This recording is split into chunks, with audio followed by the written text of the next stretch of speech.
Nicolás Maduro y su esposa se declaran inocentes de cargos de narcotráfico al comparecer en un tribunal de Estados Unidos tras su captura y arresto este fin de semana.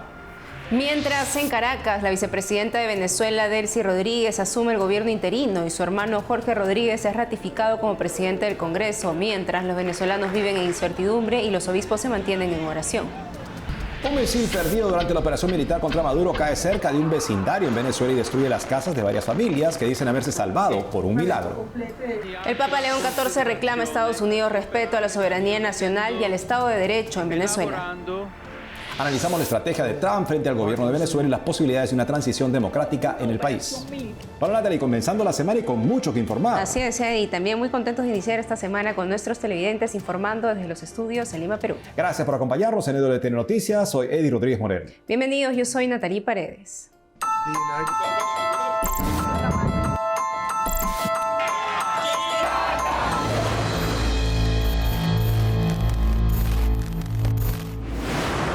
En el día de San Juan Neumann iniciamos las noticias desde Venezuela con la última información tras la detención del presidente Nicolás Maduro y su esposa en una intervención del gobierno de Estados Unidos la madrugada del sábado. Nuestro corresponsal Andrés Enrique está conectado con nosotros. Andrés, ¿cómo se están desarrollando las actividades diarias de los venezolanos en el ámbito público y privado? Lo que puedo decirles es que la madrugada de este 3 de enero tomó a todos en Venezuela por sorpresa. Naturalmente, en la mañana de este sábado las calles de Caracas se encontraban casi sin tráfico, estaban prácticamente solas, porque a esto también contribuyó el estado de conmoción exterior decretado por el chavismo que limita garantías constitucionales. Desde tempranas horas de ese día se registraron largas colas en supermercados y en gasolineras y muchos otros negocios pues ni siquiera han podido abrir sus puertas desde ese momento. Lo cierto es que lo ocurrido ese día en Caracas ha dejado el país en un estado de shock y de incertidumbre del que parece aún no haber podido salir. ¿Quién gobierna en este momento? Sí, el Tribunal Supremo de Justicia ordenó este fin de semana que la vicepresidenta Delcy Rodríguez asumiera la presidencia encargada del país. Después de la captura de Maduro y Flores, el presidente de Estados Unidos, Donald Trump, aseguró que se encontraba en constante comunicación con Rodríguez y que ella le había asegurado que haría todo lo necesario y todo lo que le pidiera la administración estadounidense para estabilizar el país. Trump también aseguró en varias ocasiones que Estados Unidos dirigiría a Venezuela por un tiempo indeterminado y que de no lograr estabilizarlo por trabas de Rodríguez y del chavismo, pues estos terminarían sufriendo un destino aún peor que el que sufrió Nicolás Maduro. Cabe destacar que en medio de estas declaraciones Trump también mencionó un par de veces que María Corina Machado no cuenta con el respeto necesario para asumir el poder en Venezuela. ¿Y qué dicen los opositores del chavismo sobre el anuncio de Donald Trump y su administración de Venezuela? Machado y su equipo han reiterado en estos días que están listos para asumir el poder en Venezuela. Sin embargo, diversos analistas concuerdan con lo dicho por Trump y según estas opiniones, pues María Corina Machado no contaría con el apoyo suficiente dentro de las Fuerzas Armadas para garantizar el orden en Venezuela, al menos en el corto plazo, y por ello sería imposible que gobierne en este momento. Sin embargo, me parece oportuno recordar que María Corina Machado y Edmundo González Urrutia cuentan con el amplio apoyo de la población venezolana y que se reflejó en el resultado de las elecciones presidenciales del 28 de julio de 2024. Andrés, ¿y qué dice la Iglesia en Venezuela? Sí, los obispos han manifestado una posición muy cautelosa desde el fin de semana. Se han pronunciado en un par de ocasiones y al hacerlo han asegurado que siguen los eventos que se desarrollan en Venezuela con mucha atención desde que comenzaron y que se mantienen en constante oración y en constante comunicación entre ellos y con sus sacerdotes. También rechazaron la violencia de cualquier tipo y se solidarizaron y manifestaron su cercanía con los familiares de los muertos de estos últimos días y con todos los que han resultado heridos. ¿Hay reporte de muertos y heridos tras la operación militar, Andrés? Extraoficialmente se reportan alrededor de 80 muertos producto de las acciones militares de los Estados Unidos, la mayoría de ellos efectivos militares. Por otra parte, el líder del régimen de Cuba, Miguel Díaz-Canel, sí confirmó oficialmente el fallecimiento de 32 efectivos de su país que cumplían misiones en Venezuela. Durante años se especuló acerca de la presencia de efectivos cubanos en los anillos de seguridad de Nicolás Maduro e infiltrados en las Fuerzas Armadas y en los organismos de inteligencia del Estado, y esto pareciera confirmarlo. No hay reportes oficiales de heridos, pero sí de cuantiosos daños materiales, como los sufridos por una urbanización residencial en el este de Caracas, muy afectada por un misil perdido. Ayer pude entrevistar a estas personas. Veamos cuál es su sentir en el siguiente informe.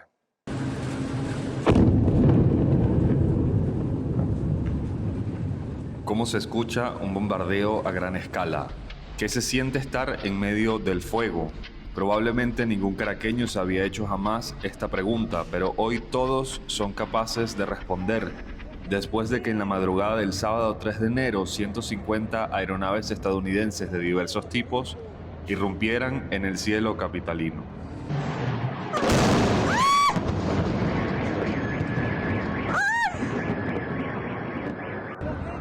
Una noche que nadie podrá olvidar, especialmente la familia Berti y sus vecinos, quienes recibieron el impacto de un proyectil perdido en el jardín de sus casas en el este de Caracas.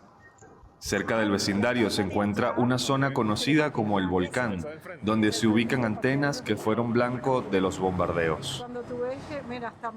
No todas las bombas que cayeron sobre Caracas en la madrugada del 3 de enero impactaron los objetivos que tenían previstos. Estos son los testimonios de una comunidad de vecinos cuyas viviendas resultaron gravemente afectadas por un proyectil estadounidense. Hoy no dudan en asegurar que haber conservado sus vidas es producto de un milagro. Patricia Salazar es hija de la señora Elena Berti, de 78 años, quien dormía en su habitación a tan solo 20 metros del punto de impacto de la bomba. Esa noche se despidieron después de planear el cumpleaños de Elena, que se celebra este 5 de enero. Ella estaba durmiendo. La habitación quedó gravísimamente dañada. Las ventanas volaron en 1000 pedazos e incluso su cama se rompió. A Elena no le sucedió absolutamente nada. Ya siempre duerme con un rosario detrás de su almohada y siempre tiene en la mesa de noche, bueno, cantidad de santos, que hay unos que perdieron la cabeza, lamentablemente. Pero bueno, yo digo que ella es obra de un milagro, así como mis tíos que viven arriba. La fuerza de la explosión fue tan terrible que afectó casas a cientos de metros, rompiendo cristales y haciendo volar puertas. En medio del panorama tan desolador, la fe fue clave. Y en la mañana ella se va y me empieza a mandar las fotos bien fuertes, pues la casa destruida. Y yo lo único que le escribí es la frase de la novena del abandono, que yo la he estado leyendo, que dice: oh Jesús, yo me entrego a ti, me abandono en ti, ocúpate tú de todo. Esa es una novena súper hermosa que la acabo de conocer, que me la entregó una prima y la he estado leyendo en estos días y dije, bueno, sé que Diosito nos va a ayudar. Y es el que está aquí, y es el que salvó a mi mamá y a mis tíos, que han podido morir perfectamente, porque, bueno, ¿cuáles son las probabilidades que un misil americano, además, o sea, con toda esa potencia, te venga a caer en el jardín de tu casa y, bueno, te destruya la mitad, bueno, para decir poco, la mitad de la casa, ¿no? No quedó un solo vidrio, los vidrios además cayeron de tajo completos, o sea, la han podido picar en dos, o sea, no te puedo explicar qué pasó, pero definitivamente un milagro se obró. El señor Arturo Berti es hermano de Elena y tío de Patricia. Vive directamente arriba de su hermana y su casa también resultó muy dañada. Estaba despierto en el momento del impacto. Al ratico oigo un silbido largo y al final un impacto, una explosión fenomenal, una cosa impresionante.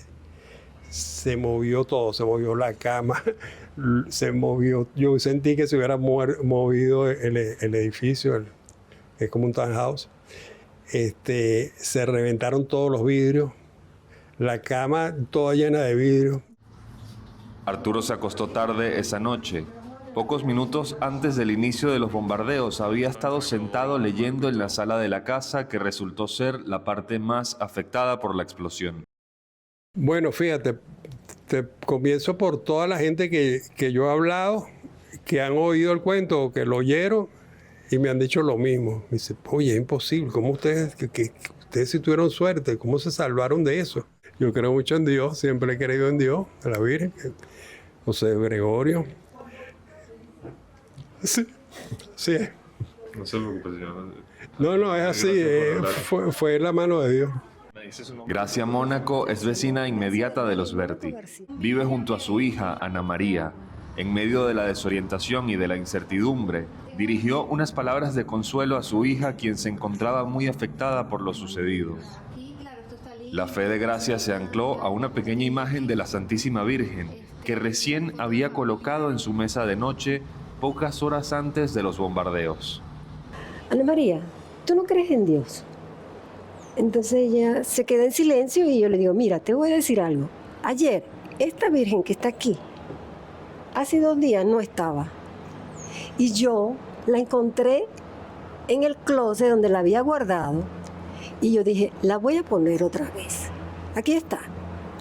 Y entonces yo la tengo aquí al lado de las fotos de mis padres que ya fallecieron y que son para mí lo más importante después de mis hijas. Yo le digo, mire, esta Virgen aquí explotó en mi ventana, entraron escombros, yo sufrí el momento, pero esta Virgen se mantuvo aquí sin moverse, sin caerse, y para mí eso significa algo. Entonces, tú tienes que creer en eso, que Dios existe, que nos acompaña, que nos salvó. En la pared del cuarto de Ana María se había abierto un gran agujero a escasos metros donde dormía. El sobresalto y los nervios del momento se aligeraron gracias a las palabras de fe de su madre, que la conmovieron. Entonces mi mamá me dice, mira Ana María, esta Virgen yo la tenía guardada y yo la saqué y la puse ahí en mi cuarto. Y mira, tú vieras cómo quedó esa Virgen intacta, ni se cayó. Todo lo demás se había caído y la Virgen siguió en pie y la tenía en la mano y me la puso así al lado donde yo estaba. Me dijo, esta Virgen se puso en pie y me dijo, ¿tú no crees en Dios? ¿Tú no tienes fe? Entonces me conmovió esa verdad que por un momento lo dejé todo en la parte humana, ¿ok? En el comentario humano. Y me olvidé de él por unos segundos, en el sentido de que me dejé impresionar y angustiar. Gracia, su hija y todos sus vecinos son la prueba de la fe inconmovible del venezolano, aún en las condiciones más adversas, abundantes especialmente en los últimos 25 años, pero que después de todo y de tanto no se ha quebrantado. Esto para mí es importante, es vital porque yo tengo fe y la fe me acompaña todo el tiempo. O sea, por eso debe ser que yo le digo a ella, tienes que tener fe porque tienes que creer en Dios siempre, todo el tiempo, no cuando lo necesitas así, eventualmente de, ay Dios mío, ayúdame. No, Dios está con nosotros siempre, en todo momento, en todas circunstancias. La familia Berti ha iniciado una campaña de recaudación donde cualquiera puede colaborar en la reconstrucción de su casa. El que lo desee también puede donar materiales de construcción para la casa de Gracia Mónaco y la de los demás vecinos. En Caracas, Venezuela, Andrés Enríquez, EWTN Noticias. Mientras hablamos, siguen desarrollándose los acontecimientos en Venezuela. Jorge Rodríguez acaba de ser ratificado como presidente de la Asamblea Nacional, haciéndose así los hermanos Rodríguez, Jorge y Delcy con casi la totalidad del poder en Venezuela.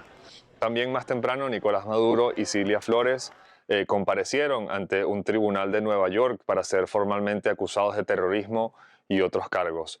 Nosotros seguiremos atentos a los últimos acontecimientos para llevarles las noticias más relevantes desde Venezuela con un enfoque católico. Muy bien, Andrés, gracias por la información y estamos en contacto. Muchas gracias. Esta tarde, Nicolás Maduro y su esposa Cilia Flores iniciaron su comparecencia ante la justicia norteamericana. El gobierno de Estados Unidos los acusa de conspiración para el narcoterrorismo. Veamos. Nicolás Maduro y su esposa Cilia Flores fueron bajados de un helicóptero este lunes y embarcados en una furgoneta. Su destino, el Tribunal Federal en el sur de Nueva York, para comparecer ante el juez Alvin Hellerstein. La acusación publicada por el Departamento de Justicia de Estados Unidos indica que Nicolás Maduro y su gobierno conspiraron para introducir droga a Estados Unidos. El documento dice que el procesado permitió la corrupción para el tráfico de cocaína para beneficiarse él, su gobierno y su familia. Asimismo que hacia 2020 se traficaban entre 200 y 250 toneladas de cocaína al año y que Maduro y su esposa ordenaron secuestros y asesinatos contra sus deudores por drogas o si socavaban sus operaciones. La acusación fiscal también menciona que Maduro Moros es el gobernante ilegítimo del país. Nicolás Maduro y Cilia Flores se declararon inocentes de los cargos y no pidieron libertad bajo fianza. Se estima que el abogado de Maduro, Barry Pollack, impugne la legalidad de su arresto, argumentando que es inmune al enjuiciamiento como jefe de Estado soberano, indica Associated Press. Fuera de la corte, simpatizantes de Nicolás Maduro protestaban. La próxima audiencia será el 17 de marzo. Escuchemos a los venezolanos migrantes en Argentina, Colombia, España y Estados Unidos una vez confirmada la detención del presidente Nicolás Maduro en Venezuela. Y mira, acá estamos celebrando, viendo a Maduro tras rejas, llevado a Estados Unidos a raíz de lo mismo, de tanto daño que ese man hizo. Bueno, de verdad que es algo que hemos estado luchando desde hace mucho tiempo, una experiencia que de verdad ha sido inolvidable el día de hoy. Y que bueno, seguimos luchando porque todavía falta por salir de esta narcodictadura en la que vivimos. Todos esos verdugos están cayendo uno sobre otro. Eso es lo que nos duele y eso es lo que uno dice que wow, mi corazón llora de alegría. Estoy muy emocionada de volver y estar junto a mi familia. Gracias, presidente Trump. Esta es nuestra segunda libertad. Este es nuestro día de la independencia a partir de hoy. Estamos en esa esperanza de que vamos a ser libres muy pronto. Viene la segunda fase y sé que con la mano de Dios, con la mano de nuestra líder, María Corina Machado, y de nuestro presidente Edmundo González, esa esperanza está intacta. Y viva Venezuela, por una libertad. Desde el Vaticano, el Papa León opinó sobre la intervención militar de Estados Unidos para derrocar al gobierno de Nicolás Maduro. Escuchemos su intervención luego del Angelus este domingo. Con ánimo colmo de preocupaciones. Con profunda preocupación sigo la evolución de la situación en Venezuela. El bien del querido pueblo venezolano debe prevalecer sobre cualquier otra consideración y conducir a la superación de la violencia y al camino de la justicia y la paz, garantizando la soberanía del país, asegurando el Estado de Derecho consagrado en la Constitución, respetando los derechos humanos y civiles de todas las personas y trabajando para construir juntos un futuro pacífico de cooperación, estabilidad y armonía, en especial atención a los más pobres, quienes sufren a causa de la difícil situación económica. Hacemos una pausa y al volver, un análisis sobre la estrategia de Trump en Venezuela y el camino hacia la transición democrática en el país. Además, los obispos de América Latina llaman a la oración por Venezuela y al respeto de la democracia. Regresamos con más noticias con Enfoque Católico.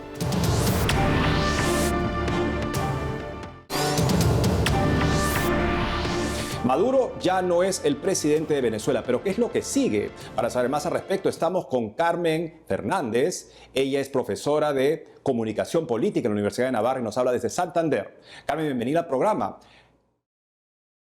¿Qué le parece a usted cuál es su impresión primera sobre lo que ha sucedido en estos últimos días en Venezuela? Sí, bueno, muchas gracias, Eddie, por la invitación. Efectivamente, pues la operación de la madrugada del día 3 sorprendió a Venezuela. Sorprendió habida cuenta de que tampoco era tanta sorpresa, porque la seguidilla de acontecimientos que habían venido ocurriendo desde 2 meses atrás, pues llevaban a ese punto como destino final, ¿no? Era una de las posibilidades. Sin embargo, la forma de la ejecución pues llamó mucho la atención y sorprendió a los venezolanos, particularmente sorprendió que hubo una operación militar que se ejecutó con gran precisión desde el punto de vista técnico, desde el punto de vista de los objetivos que ellos buscaban, pero quedaron muchas incógnitas en lo que se refiere a la hoja de ruta política, ¿no? Porque lo que se plantean ahora los venezolanos o muchos venezolanos es si estamos ante un rebranding del régimen, ¿no? Simplemente un cambio de persona al frente, de Nicolás Maduro a la vicepresidenta Delcy Rodríguez, pero que el régimen sigue funcionando en su misma estructura, ¿no? Entonces, aparentemente lo que estamos es ante un escenario de una transición tutelada, y básicamente así lo llama esa conferencia de prensa de Trump a las 11 de la mañana del día 3, que fue el segundo elemento sorpresa de lo que había ocurrido el día 3, ¿no? En esa transición tutelada, pues la vicepresidenta Rodríguez, o pareciera que la vicepresidenta Delcy Rodríguez es la que está a cargo de la transición, pero está a cargo de la transición ocupando con un interinato en la silla presidencial, pero que debe reportar a los Estados Unidos, ¿no? Y eso lo dijo Trump con mucha claridad el día de esa rueda de prensa, que dice que quienes van a estar a cargo de las operaciones en Venezuela son estos señores que yo tengo atrás, ¿no? Y los señores que tenía atrás era Marco Rubio, desde el Departamento de Estado, era el ministro de Guerra y era el jefe del Estado Mayor Conjunto. ¿Qué opinión le merece usted Delcy Rodríguez como encargada justamente de lo que sería, esperamos todos, un proceso de transición hacia la democracia?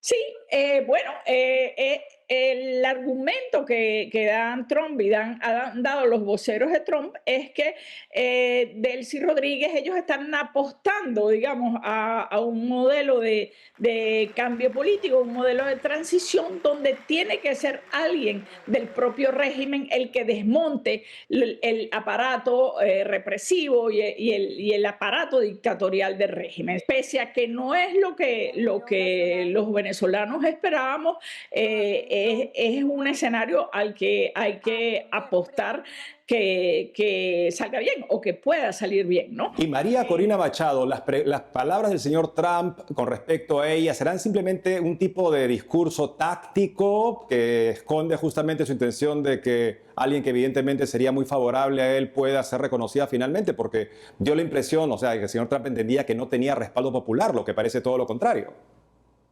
Bueno, María Corina Machado no cabe ninguna duda que tiene el amplísimo respaldo popular. Un respaldo popular fuera de serie que es incomparable con ningún otro político de la era democrática venezolana, ni siquiera con un Hugo Chávez en su mejor momento, ni siquiera con un Carlos Andrés Pérez en su mejor momento. Lo que Trump se refería es que no tiene respaldo en algunos factores de la sociedad. Eso no es lo mismo que respaldo popular.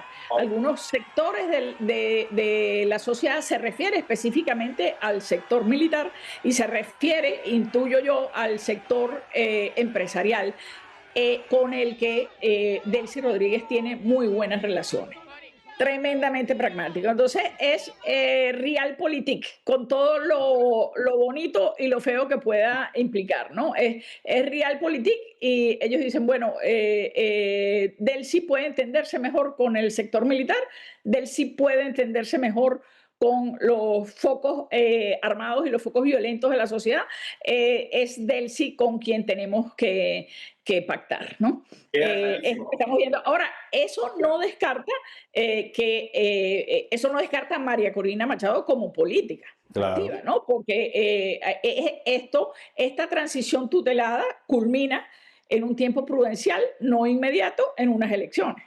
Y en esas elecciones concurriría una política tan popular como María Corina Machado, ¿no? Es lo que queremos todos por el pueblo venezolano, la transición más armónica y serena para poder llegar a un futuro mejor que todos los venezolanos tienen derecho a esperar. Carmen Fernández, profesora de Comunicación Política en la Universidad de Navarra, gracias por haber estado con nosotros el día de hoy. Gracias a ustedes, Eddie. Los obispos de América Latina también se pronunciaron sobre la situación en Venezuela. De acuerdo con la Organización Internacional para las Migraciones de la ONU, la mayoría de los migrantes venezolanos residen en esta región, principalmente en Colombia, Perú, Brasil, Chile y Ecuador. La Conferencia de Obispos de Latinoamérica recuerda a los venezolanos que no están solos y que caminan con ellos. Los animan a vivir el espíritu de escucha y a buscar el bien común. Los obispos latinoamericanos los encomiendan a los santos venezolanos en la construcción de un futuro de paz, dignidad y esperanza. La Conferencia Eclesial de la Amazonía y la Red Eclesial Panamazónica indican que cualquier actitud de intervención mediante fuerzas bélicas externas pone en peligro la paz y abre la puerta a la confrontación. Como iglesia en la Amazonía, animan a estar más unidos que nunca y a fortalecer el compromiso con la paz y la democracia.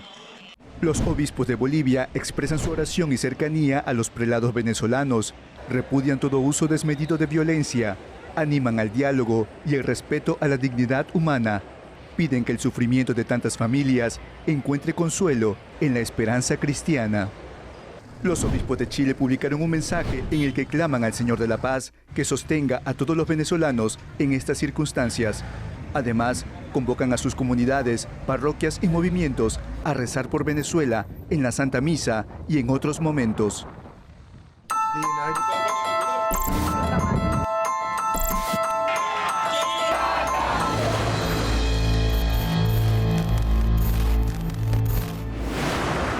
Y eso es todo por hoy, amigos. Gracias por haber estado con nosotros. No olviden seguirnos en nuestras redes sociales y en www.tnnoticias.com. Hasta mañana.